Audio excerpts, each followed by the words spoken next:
Today,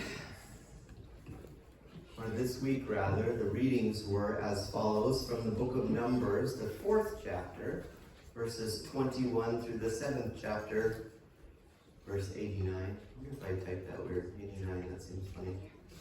Book of Judges, the 13th chapter, verses 2 through 25, and finally the Gospel of Luke, chapter 1, verses 11 through 20. And just like no man is an island, I think no scripture is an island either. So I really seek to try to show the interconnectedness between all of the portions that are for us to read each week. So hopefully we can dig a little deeper and see all these interconnected ways that make reading not only so enjoyable, but so meaningful as we grow in the Lord. By verse count, this parsha, Naso, is the longest parsha in the entire Torah, which is strange because buried inside this sprawling portion, surrounded by census numbers, tribal offerings, priestly duties, and laws of separation, lies one of the most hauntingly beautiful passages in all of Scripture, what the Jews simply call Abracha, the blessing. May Adonai bless you and keep you. May Adonai make his face shine on you and be gracious to you. May Adonai lift up his countenance upon you and grant you shalom. 3 lines, 15 words in Hebrew. And somehow these words have outlived empires. They were whispered by priests in temple courts. They were carried into exile. They were recited over brides and grooms, over sleeping children, over those who mourned, over congregations scattered across continents. And perhaps most astonishingly of all, and I have spoken of this before, but it's such a beautiful thing, the oldest surviving fragment of biblical text ever discovered to date contains these very words. In 1979, Israeli archaeologist Gabriel Barkay, who incidentally passed away just this past January, at the age of 81, made one of the most extraordinary biblical discoveries of the modern era. While excavating a series of ancient burial caves at Ketef Hinnom, just southwest of the old city of Jerusalem, Barkay uncovered 2 tiny silver amulets, no larger than cigarette filters. Time had blackened and compressed them into fragile metallic coils, easily overlooked amid the dust and debris of centuries. What initially appeared insignificant soon proved extraordinary. After years and years of painstaking conservation work, experts succeeded in delicately unrolling the miniature silver scrolls without destroying them. What they found, inscribed upon them in ancient Paleo-Hebrew, were words instantly recognizable to anyone familiar with the Torah. The priestly blessing from Numbers, Adonai bless you and keep you, preserved almost exactly as it is known today. The implications of this were staggering. The amulets were dated to the late 7th or early 6th century BCE, placing them in the final days of Solomon's temple, before the Babylonian destruction of Jerusalem. This made the Ketef Hinnom inscriptions the oldest biblical texts ever, predating the Dead Sea Scrolls by several centuries. For historians and biblical scholars alike, the discovery offered something rare, a tangible bridge between the world of the Bible and the physical realities of ancient Judah. These tiny silver scrolls revealed the sacred biblical words that were already being copied, cherished, carried at that time for protection long before exile reshaped the Jewish world. More than mere artifacts, they were whispers from Jerusalem's final generation before catastrophe. Voices preserved in silver across nearly 26 centuries of history. Think about that. The oldest surviving echo of Scripture we possess is not a law, not a genealogy, not a story. It is a blessing. But perhaps the deeper question is this: why this blessing? And an even curiouser question emerges when we place this parsha beside its Haftarah and Brit Chadashah readings. Because suddenly, we start to see an invisible thread that begins to appear. In the 13th chapter of Judges, a barren woman receives an angelic visitation announcing the birth of Samson, a child who will be consecrated as a Nazir from the womb. If you remember, a Nazir, a Nazirite, means one set apart, or one consecrated. And this was an individual in ancient Israel who voluntarily undertook a temporary vow of heightened holiness and separation to God, as prescribed in Numbers 6, 1 through 21. Unlike the hereditary priesthood, the Nazirite vocation was not restricted by tribe, lineage, or social class. It represented a voluntary and intensely personal act of consecration and was available to both men and women. The vow was marked by three principal prohibitions: abstention from wine and all grape products, avoidance of ritual impurity associated with contact with the dead, and the prohibition against cutting one's hair. These practices symbolize withdrawal from ordinary patterns of life and the assumption of a liminal, quasi-priestly state of sanctification. Particularly significant was the uncut hair, which functioned as an outward and visible sign of an individual's consecration, embodying the sacred status assumed during the terms of the vow.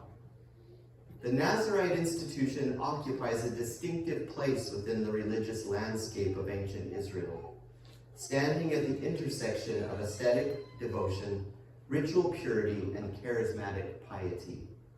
Biblical figures such as Samson and Samuel are associated with lifelong Nazirite dedication, though their cases differ from the standard temporary vow envisioned in the Torah. More broadly, the Nazir exemplified the ancient Israelite conviction that holiness could be deliberately intensified through acts of disciplined separation and covenantal devotion.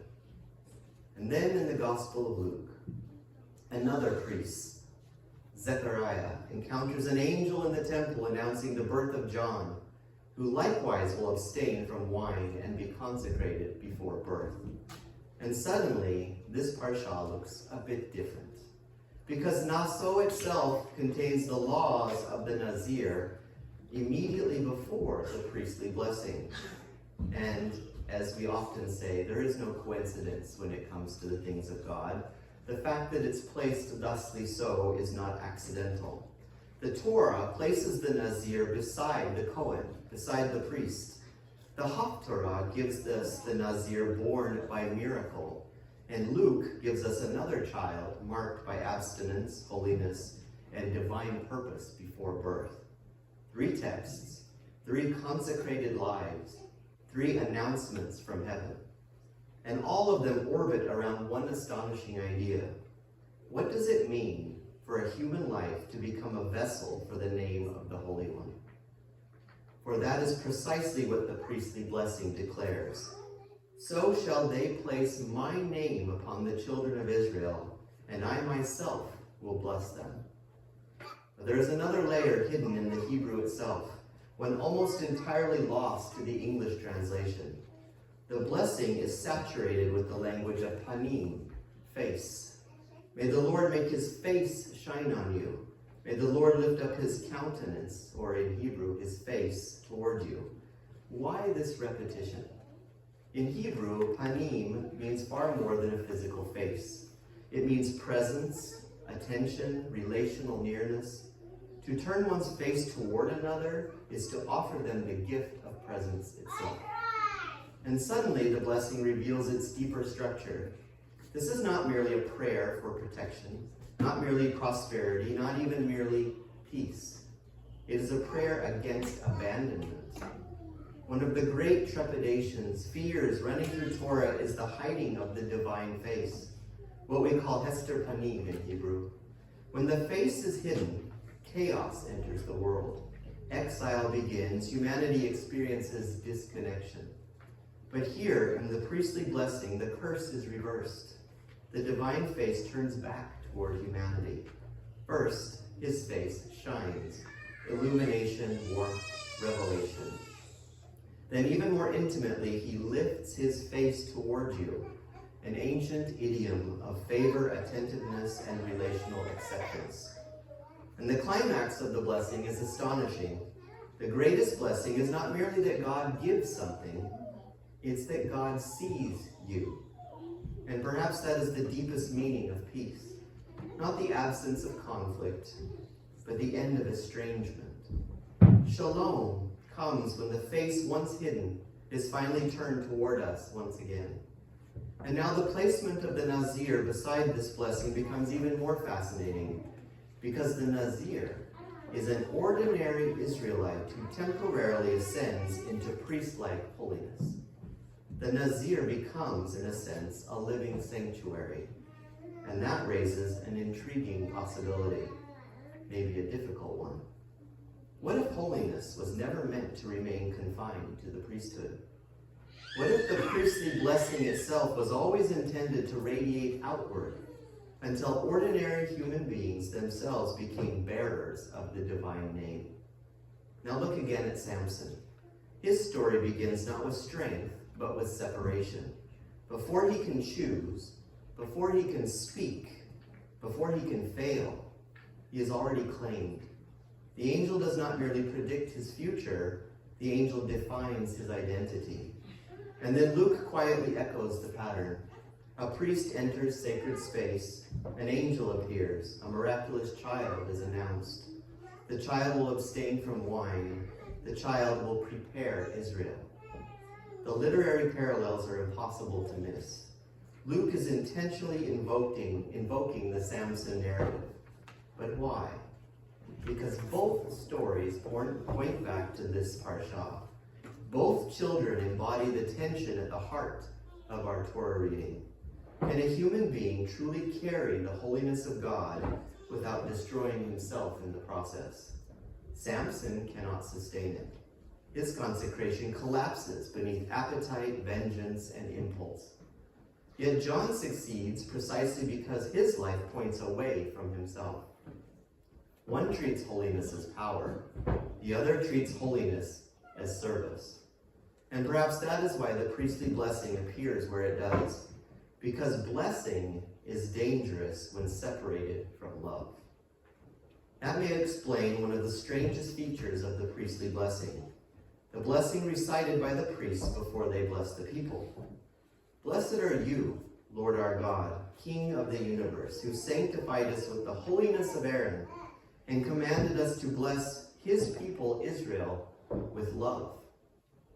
Why mention love here and almost nowhere else in the commandments? Because the priest is not the source of the blessing. The Holy One is. The priest must therefore become transparent enough for divine love to pass through him uninterrupted. And that is extraordinarily difficult. To bless someone without envy, without self-interest, without superiority, without needing control. To become merely a channel, a conduit. This may be why the Nazir laws come first. The Nazir is a warning. Holiness without love becomes distortion. Separation without humility becomes ruin. Samson's life demonstrates exactly this tragedy. He is consecrated, but isolated. Empowered, but unhealed. Chosen, but not transformed. John, by contrast, empties himself.